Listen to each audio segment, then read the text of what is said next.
Okie dokie. Recording in progress.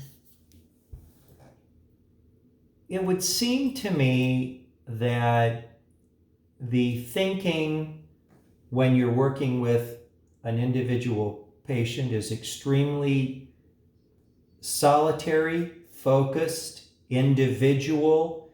You're looking at symptoms and what a person says, how they're responding to medications. It's a very singular focus, like looking at a tree. You go into a forest and you look at one tree.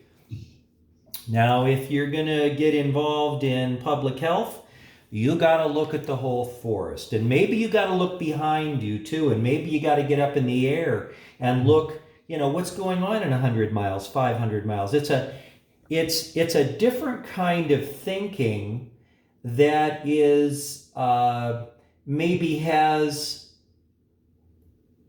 large idea predicates.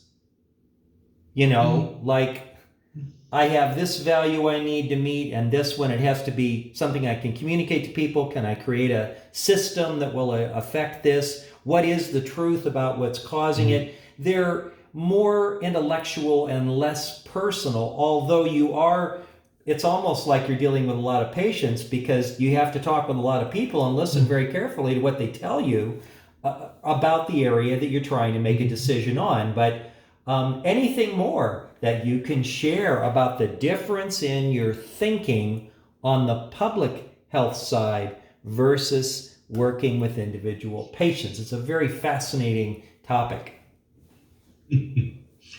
Well, when you're looking at individual patients, you're battling disease one person at a time. And you're dealing with whatever walks in the door. And while it can be satisfying, and the sense of reward tends to come fairly quickly, if you are able to help that person, of course, that's gratifying. So the gratification can be there as well as the disappointments if you're not able to help someone or able to help them as much as you'd like. But there is that focus on the individual, and it's one individual after another. There's a whole series of individuals.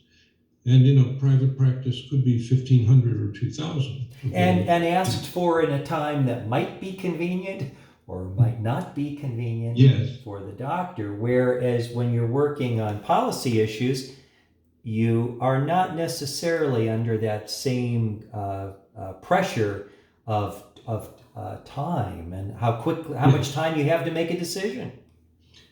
Well, that of course is not universal.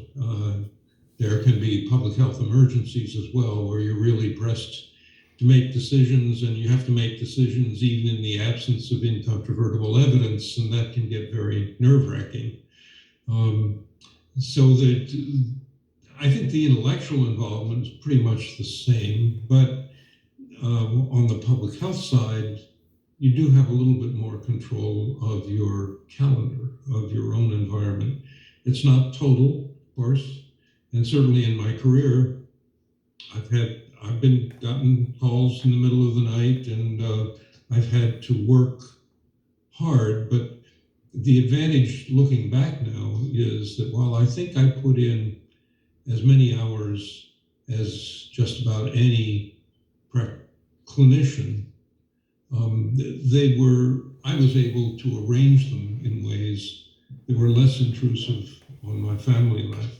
Do you remember a moment where you said to yourself, I think I like public health work better? I mean, do you remember when that idea slammed into your head and you were like, Not exactly, but Ardith and I had conversations like this while we were in Bolivia. I was, of course, doing both there. I was taking care of volunteers and Peace Corps staff.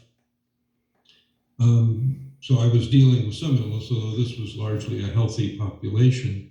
But they did get hurt, they did get infections, they did get sick, and so I had some clinical experience there. Please allow me to reset one second. Recording stopped.